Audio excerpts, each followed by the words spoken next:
Hey guys, welcome to Quick Revision with Monika Ma'am. As I promise you that we will be studying 12th class economics and English in few minutes, and we will prepare revision classes for that. So these are series for English classes for 12th standard, and here before starting any poems we will begin with poetic devices, right? So to understand any poem, it is very important to have knowledge about poetic devices. Before proceeding to any video of any video related to relating to poems and other things, you must remember this fact that you must watch this series that is particularly based on poetic devices. Again, that will be based on quick revision. So without wasting any time, let's start doing poetic devices. Poetic devices is also known as literary devices or figure of speech, you can say that. And the very basic thing, the technique with which we will study poems, that will be known as sift. Okay, you must have knowledge about symbols, you must have knowledge about imagery, and then F stands for poetic devices, that is figure of speech. Then T stands for tone, like in which tone that poet is talking about her or his feelings, or he or she is writing, right? Now, a very basic thing I should clear at the beginning of the session only. I will not speak poem. Many of the students are saying, ma'am, poem pronunciation is there or poem. We will not go for that pronunciation lesson. Poem is the right word to pronounce, and I will pronounce that only, that is poem. So let us begin with this. You must have understood the fact that there are three words: summary, theme and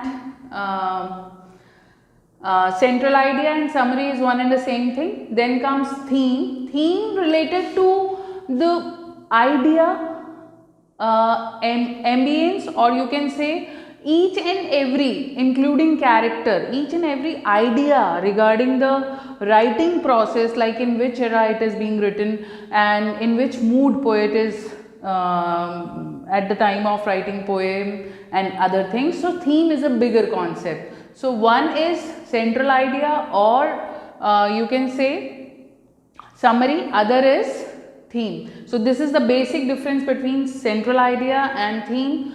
Now if we talk about rhyming scheme, you must know about that, like how to find out rhyming scheme. If I take a very basic poem, twinkle twinkle little star, how I wonder what you are, up above the world so high, like a diamond in the sky. So what we have to do, consider every last word of the line, like star is first line and star is the last word of first line, so we will give A. Then R rhymes with star, then it is also be labeled as A. Then high and R are not rhyming words, we will give it another alphabet, that is B. Then comes sky, it again comes B. So our rhyming scheme would be AABB. So this is the basic pattern to find out rhyming scheme of any poem. You can get 1 mark question regarding this, and you can get 1 mark question in unseen passage too, like last year it was being covered in CBSE board exam. Another idea of knowing about perfect rhyme or imperfect rhyme is, suppose star R is perfect rhyme because it is star R, it is going very it is resonating very clearly. So in that way we can say yes, it is perfect rhyme. Suppose if I write hi bye, this will not be perfect rhyme, this will be considered as imperfect rhyme. Hi sky, if I write, this will be perfect rhyme, but if I write hi bye, there is sound of I, but this is not perfect rhyme to it. I hope you must be clear with the fact. If you will be having any kind of problem, you can ask your queries in the comment box, and you can mail us also at the end of the session or at the end of the video you will get our email ID also, or in our link also there is our email address. You can check that and you can inquire whatsoever you want to inquire from us. Now another point is this is about rhyming scheme and other. Symbol stands for metaphorical language. Basically one word, we can understand that word as the literary meaning of the word, and then what does it infer. So literary meaning of the word is known as denotation, and then if we talk about the symbols, or we talk about the hidden meaning behind the words or sentence, that is known as connotation, right? And metaphorical meaning also. So here if we compare anything, on the basis of comparison we have poetic devices regarding simile, metaphor, and you can say personification. Then comes hyperbole. Okay, so on the basis of comparison, exactly, there are so many poetic devices, but what I am covering in this particular session, those poetic devices which are very important for the 12th class student to understand, and what he or she will be finding in the poems prescribed by the CBSE board. So simile is basically when you use as or like.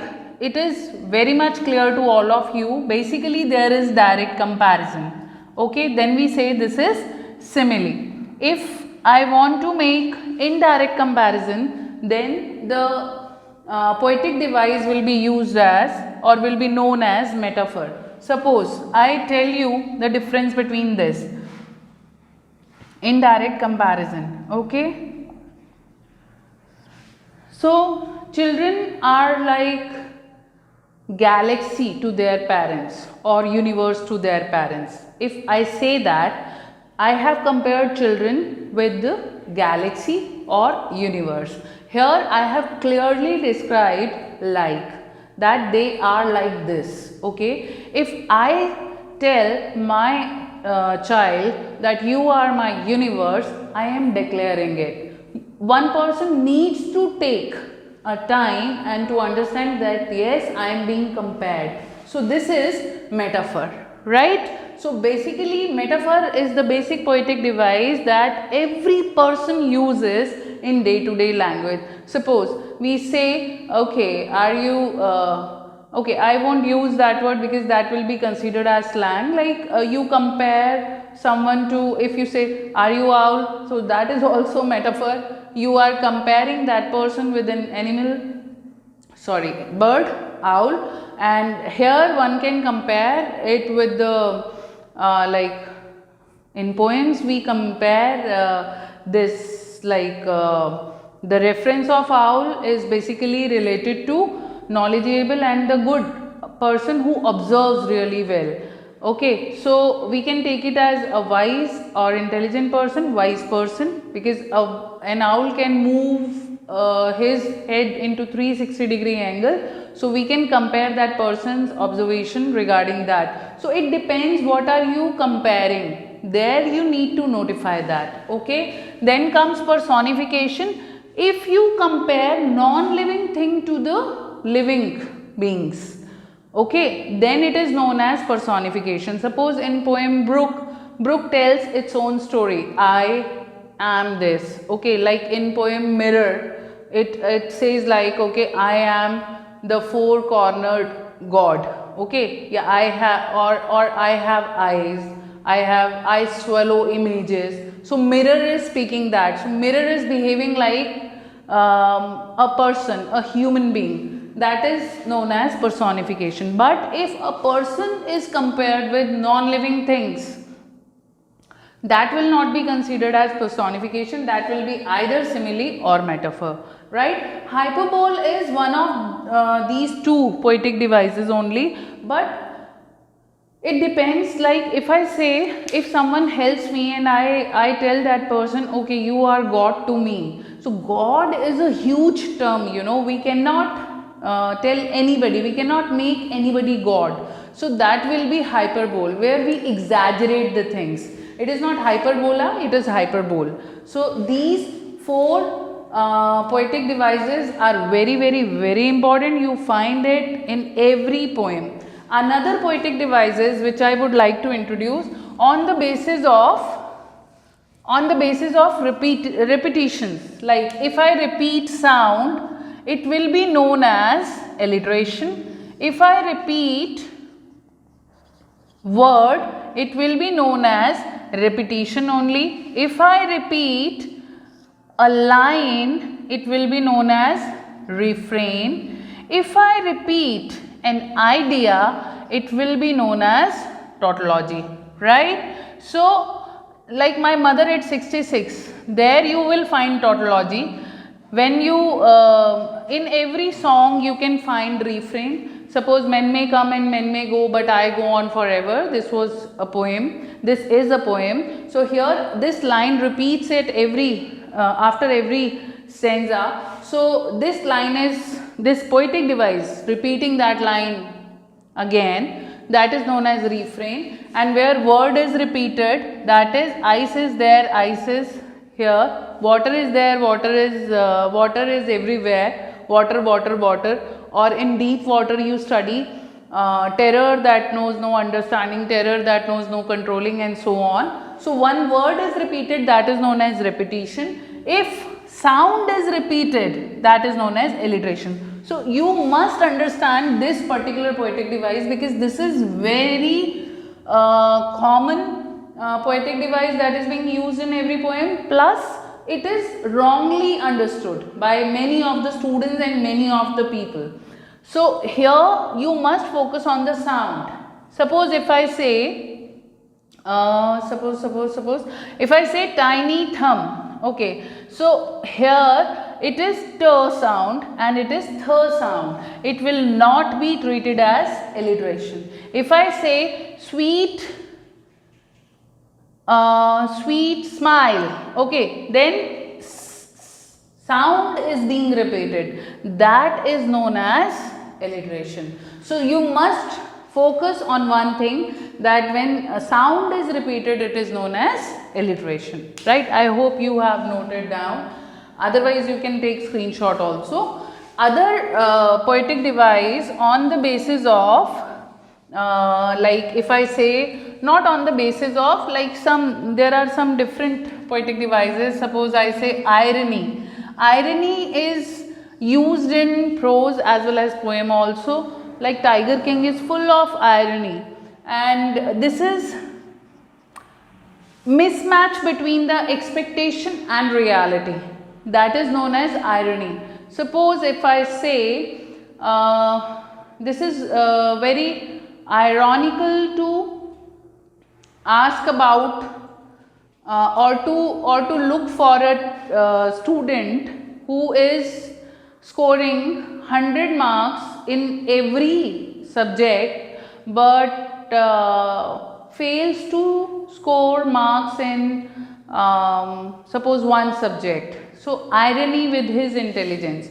It can be situational, it can be drama irony, it can be anything. Suppose if I would like to say you are sitting at the beach and you are feeling thirsty and you are not finding water anywhere. You are surrounded by the water, but not even a single drop to drink. That is irony with that availability of water, that much availability. If I say satire, satire is also, or sarcasm, this is also poetic device. In Tiger King you can see that. And satire is basically commenting where other person feels bad, or it can be used in humorous sense also. So satire poetic device is also there. It is majorly used in prose, but an expert person can use it in poem also. And then it comes like oxymoron, two words are used together. Oxymoron, two different ideas are combined together. This is oxymoron. So this is, if I say only choice, suppose I say this, okay. So if I say this, two words are being used, one is noun, one is adjective, and that adjective is just opposite to the noun. So if I say only choice, choices are multiple, but if one choice is there, that is helplessness. If someone forces you to do option this only, that means there is no choice.